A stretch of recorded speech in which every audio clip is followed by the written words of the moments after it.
Shalom, shalom. Tudo bem com vocês? Bem-vindo ao Jardim Secreto. Antes de começar esse programa, eu quero te fazer um convite para que você venha estar se inscrevendo no nosso canal. Faça isso, tá bom? Ative também o sininho para que você possa estar recebendo também as notificações. E curta o nosso vídeo. Quero também te fazer um convite para que você venha estar compartilhando esse vídeo com os seus amigos, com o seu familiar, e seja um canal de bênção para abençoar muitas outras vidas. Vamos estar orando? Senhor nosso Deus, nosso Pai, obrigado por mais um programa, obrigado por estarmos aqui. Senhor, Deus amado, eu sou um instrumento nas Tuas mãos. Senhor, eu quero ser um instrumento como, Senhor, como nós tocamos um violão. Que o Senhor venha estar, Senhor, Deus amado, tirando, Senhor, um perfeito som, Senhor, das nossas vidas. Para o louvor da Tua glória, abençoa, Senhor, libera a Tua palavra, que possa alcançar as nossas vidas, os nossos corações, e nos resgata, Senhor. Em nome de Jesus. Amém. Amém, queridos? Vou estar falando sobre dimensões do Pentecostes. A primeira é romper da bênção da provisão abundante de Deus. Objetivo de atender nossas necessidades físicas. Eu quero dizer para você que Deus, Ele está ouvindo aquilo que você, Ele está ouvindo e Ele está vendo aquilo que você precisa. Ouvindo porque Ele escuta as suas orações. Né? Ele não fecha os olhos, Ele está te vendo também. E Ele sabe de tudo aquilo que você precisa, tudo aquilo que você precisa para poder viver. Né? Tanto no seu físico, Ele sabe das curas que você precisa, Ele sabe de necessidades, do que você precisa comer, do que você precisa ter. Deus sabe de todas as coisas. E como um pai, Ele sabe cuidar muito bem da sua vida. Como pai, Ele cuida muito bem dos seus filhos. Portanto, eu digo, não se preocupem com a sua própria vida, quanto ao que comer ou beber, nem com o seu próprio corpo, quanto ao que vestir. Não é a vida mais importante do que a comida e o corpo mais importante do que a roupa? Observem as aves do céu. Não semeiam, nem colhem, nem armazenam em celeiros. Contudo, o Pai Celestial as alimenta. Não têm vocês muito mais valor do que elas? Mateus 6. É o Senhor falando isso. Então é algo que nós precisamos saber disso. Pentecostes é um dia, né, um romper da bênção, da provisão abundante de Deus sobre as nossas vidas. A primeira etapa de Pentecostes, esse romper das bênçãos, né, sobre as nossas vidas, eles celebravam a liberação da provisão de Deus. Ou seja, eles traziam ofertas de adoração ao Senhor. Né, eles levavam ofertas que mostravam, sabe, a sua ação de graça ao Senhor. Né, que mostravam que eles estavam agradecendo porque Deus trouxe para eles aquilo que eles estavam precisando. Eles tinham noção disso. E é algo muito importante para as nossas vidas. Quando nós queremos tocar, ativar Pentecostes sobre as nossas vidas, pode ter certeza. Né, se prepare para isso. Né, aprenda como que é a festa da maneira de Deus. Não é do nosso jeito. É do jeito dele, é do jeito que ele deixou. É do jeito que ele falou. Eles expressavam em adoração ao Senhor, trazendo ofertas queimadas, grãos, ofertas pelo pecado, ofertas pacíficas e voluntárias. Era um grande derramar de ofertas, né, que eles depositavam no templo. Então isso nós podemos fazer parte disso, nós podemos preparar presentes para entregar, né, no lugar onde nós estamos sendo abençoados. Presentes que vai tocar, que vai mostrar a nossa adoração a Deus. Não somente, sabe, cantar uma música, dançar, mas se mover, sabe, entregando para Deus um presente, mostrando a sua confiança nele. Eu estou entregando o Senhor, né? Estou contribuindo, né, com alguma coisa na casa do Senhor. Como eles faziam, isso fazia parte deles.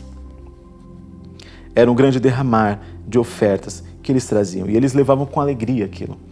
Estudiosos dizem algo interessante que faz sentido. Os discípulos de Jesus eram judeus e zelosos. Pode ter acontecido que um dia anterior à descida do Espírito Santo tenham levado suas ofertas de adoração no templo para agradecer a Deus pela provisão dada por Ele. Jesus disse,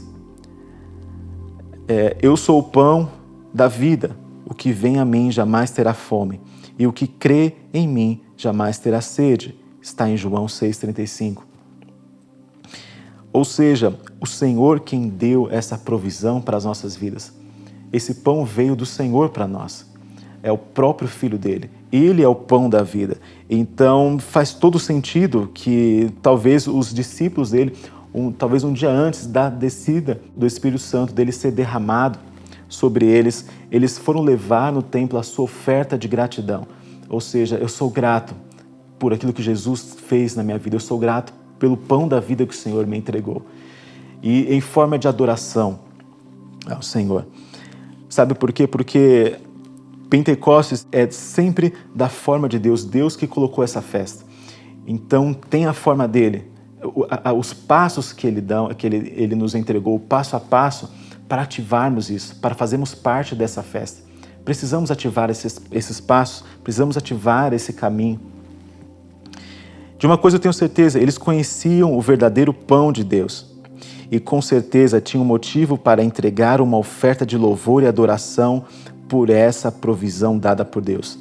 Se você conhece o Senhor, se você tem Ele na sua vida, você sabe aquilo que o Senhor te entregou. Ele vale muito mais do que o ouro e do que a prata. O Senhor entregou o próprio Filho, o único Filho dele, pelas nossas vidas. Há motivo de louvor com isso, há motivo de adoração, há motivo de entrega, há motivo de redenção, há motivo de nos lançarmos aos pés dele e agradecemos porque, sabe, estávamos indo para o inferno, mas ele mudou a nossa história, né? Ele mudou a nossa direção.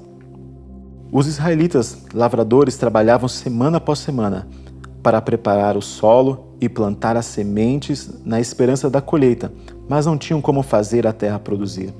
Eles faziam a parte deles, eles cuidavam da terra, eles plantavam, eles tinham semente para plantar, mas só que fazer nascer não era parte deles.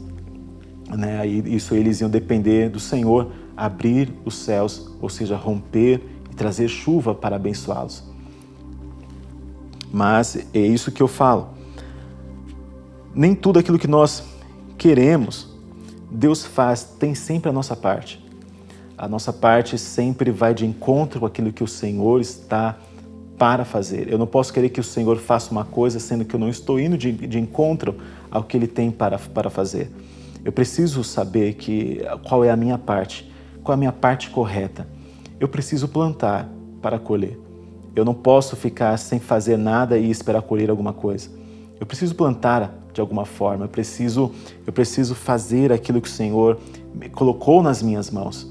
Né? Pode ter certeza que Ele dá semente ao semeador.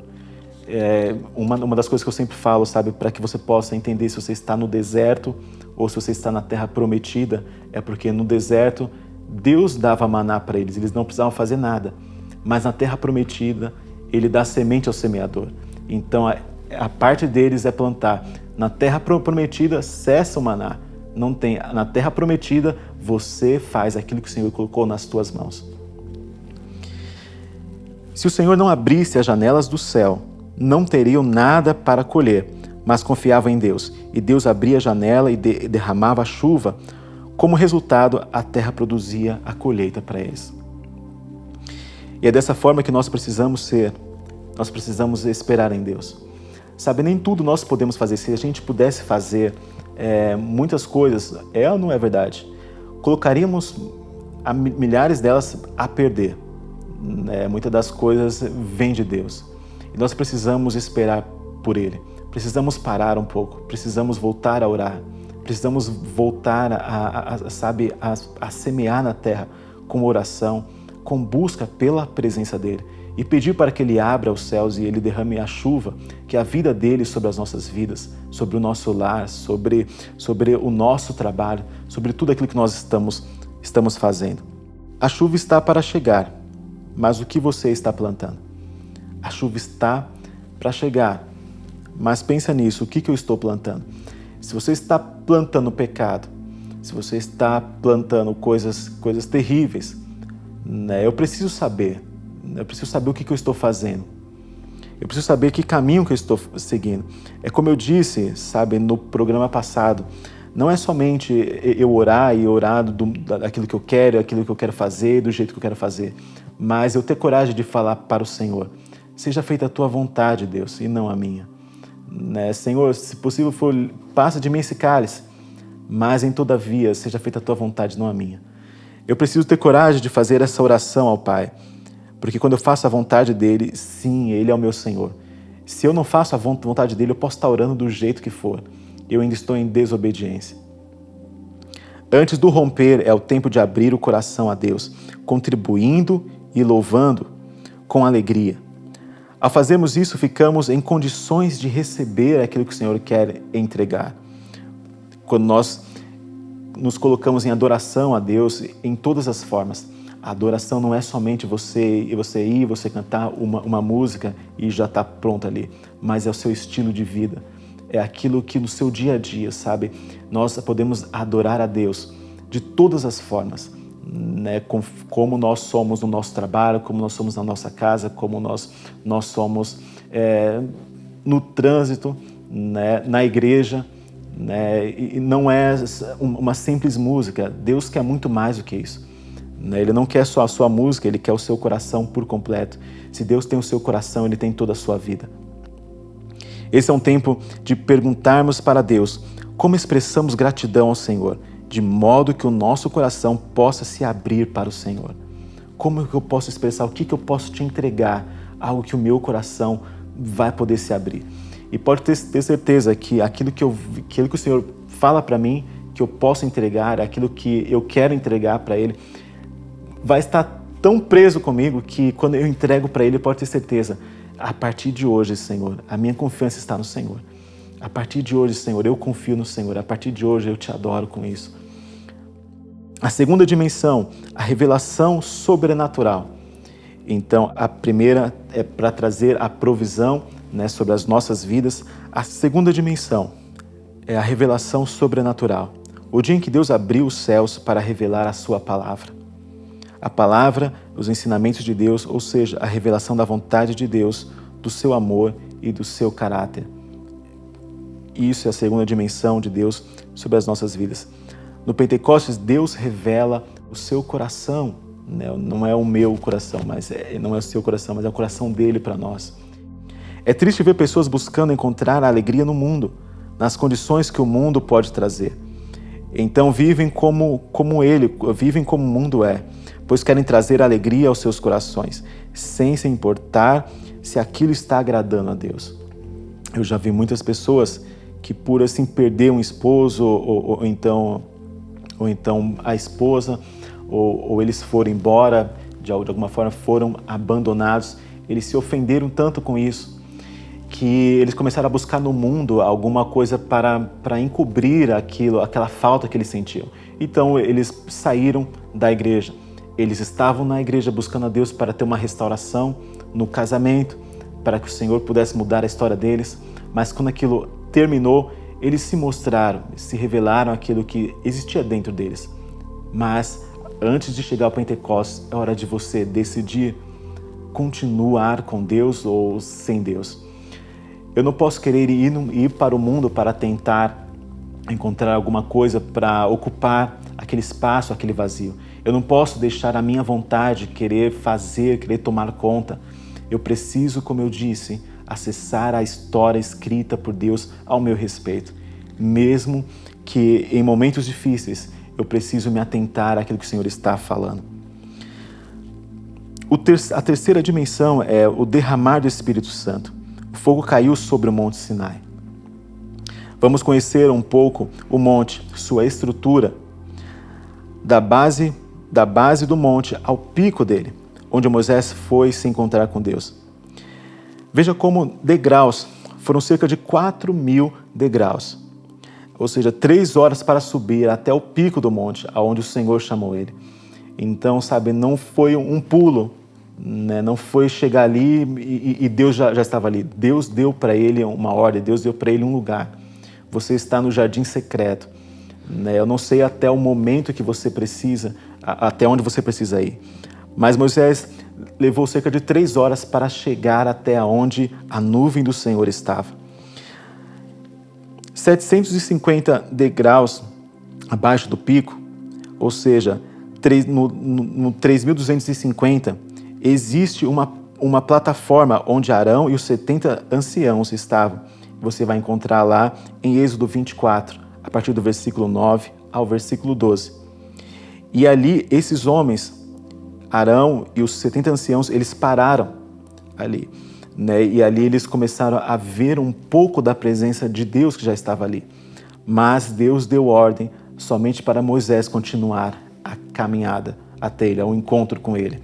Aqueles homens pararam no degrau 3.250, mas Moisés continuou a subida. Vamos ler lá em Atos 2, versículo 1 ao versículo 4, e depois o versículo 11. Diz assim: Cumprindo-se o dia de Pentecostes, estavam todos reunidos no mesmo lugar, e de repente veio do céu um som como de um vento veemente e impetuoso, e encheu toda a casa em que estavam assentados. E foram vistas por eles línguas repartidas como a de fogo, as quais pousaram sobre cada um deles. E todos foram cheios do Espírito Santo e começaram a falar em outras línguas, conforme o Espírito Santo lhes concedia que falassem. Versículo 11. E crentes e árabes, todos os temos ouvido em nossas próprias línguas falar das grandezas de Deus. Vamos comparar Êxodo 19, versículo 22, com esse momento de Atos. Para que o Senhor não se lance sobre eles. Vamos lá então, Êxodo 19, versículo 22. Diz assim, ó. E também os sacerdotes que se chegam ao Senhor hão de se santificar, para que o Senhor não se lance sobre eles. Era algo perigoso, né? Eles ultrapassaram o limite estabelecido por Deus. Deus se moveu daquela forma, mas eles não podiam ultrapassar aquele limite. Note isso em Êxodo 19, 22, para que o Senhor não se lance sobre eles. No Sinai, todo o povo não podia passar dos limites dados por Deus. Não era o tempo do Senhor se derramar sobre eles e lançar-se sobre eles. Eles não iriam resistir. Então você tem noção daquilo que o Senhor trouxe para a sua vida? O Espírito Santo não é qualquer coisa. Não é alguém que fica assim, sabe, assim, vagando por aí, um espíritozinho fraco. Eu sou espírito. Não é esse. O Espírito Santo é muito forte. É algo que nós podemos receber somente com o preparo de Deus. Note que não foi quando Jesus morreu que eles já receberam o Espírito Santo. Teve 50 dias pela frente também para eles também. Quando completou 40 dias, o Senhor, ele subiu ao céu, mas ainda demorou mais 10 dias para o Espírito Santo vir. O Senhor estava preparando eles para receber. Precisamos ouvir os preparos de Deus. E não é no nosso tempo, é no tempo dele. Em Atos 2, chegou o tempo. Êxodo 19, versículo 16 diz: E aconteceu ao terceiro dia, ao amanhecer, que houve trovões e relâmpagos sobre o monte, e uma espessa nuvem, e um sonido de buzina muito forte, de maneira que estremeceu todo o povo que estava no arraial. Então você vê que tudo acontecia no exterior, né? Era algo que eles podiam ver, era algo que, sabe, era no cume do monte, eles estavam vendo aquilo tudo, né? Mas em Atos 2 já não foi dessa forma. Então você vê Êxodo, o Senhor, ele se moveu em uma rocha muito grande no pico do monte, naquela rocha. E aí você pensa, mas poxa vida, por que não no corpo deles? Por que não na vida deles? E eu vou te falar uma coisa, sabe? Adão, ele foi formado pelo barro, né? Ele foi formado do pó da terra. Mas o segundo Adão, como diz a palavra, Jesus Cristo, o segundo Adão, ele nos trouxe, ele nos formou rocha. Esse homem é a rocha do Senhor para as nossas vidas. Esse homem é como que, sabe, o pico do Monte Sinai. Ele estava lá. A glória de Deus estava lá na rocha. A glória do Senhor. Ele estava lá no Monte Sinai, no pico do monte. Uma rocha muito grande. Lá estava a glória de Deus. Algo que eu também me pergunto, por que o Senhor ele enchia o templo, mas ele não enchia os sacerdotes? Você vê que era tudo era algo externo que o Senhor fazia. que o Senhor se movia. Mas depois do Espírito Santo, tudo começou a ser interno. Você vê que Cristo, ele nos formou pedras vivas. O templo, ele era formado com pedras e não era formado por barro. O templo era formado por pedras, né? Pedras que eram preparadas e chegavam prontas para formar o templo. Ele não era formado com barro, com pó, e nisso nós somos formados, nós somos pedras vivas do Senhor. Ou seja, o Senhor encheu todo o templo, mas não enchia a vida dos sacerdotes. Nós também podemos pensar de várias formas porque o Senhor se movia do lado exterior, mas o alvo dele era as nossas vidas. Em Êxodo, ele disse para os homens que eles não se aproximassem, tinha um limite para eles chegarem, para que o Senhor não se lançasse sobre a vida deles, não era o tempo ainda, mas em Atos 2, você vê lá que o Senhor derramou o Espírito Santo, ele se lançou sobre as nossas vidas. A Bíblia diz que o Senhor, que o Espírito, ele encheu toda a casa e depois ele se derramou sobre a vida deles. Ou seja, quando ele entra numa casa, ele pega tudo para ele, ele toca em tudo, mas o alvo do Senhor é as nossas vidas. Nós somos pedras vivas, feitas para ser o templo do Senhor, a casa onde ele enche, onde ele transborda. E esse é o convite que eu quero te fazer nesse dia, que você venha aceitar o nosso Senhor e Salvador, Jesus Cristo, como o único Senhor da sua vida, que você possa entregar a sua vida para Ele, que você se abra para Ele, abra o seu coração, peça para Deus perdão dos seus pecados, abandone os seus pecados, não deixe eles de lado, que eles não sejam alternativa para você quando às vezes as coisas não andam certo, quando às vezes as coisas estão dando errado. Não pense neles, não tem mais volta, mas se lance para o Senhor. E eu digo para você, tem um grande romper de Deus para acontecer na sua vida, independente daquilo que você está passando, daquilo que você está vivendo, mas se mantenha fiel com Deus. E eu quero falar, Atos 2 é um grande marco para as nossas vidas. Desde então, o Espírito Santo de Deus anda por sobre a terra, anda sobre as nossas vidas. Ele nos conduz e Ele quer te conduzir também na sua vida. E esse é o convite que eu deixo a você.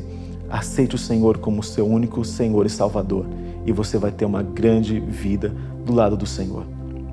Que Deus abençoe a sua vida e esteja conosco por aí. Não se esqueça de compartilhar esse vídeo e abençoar mais vidas. Até a próxima, quando Deus quiser.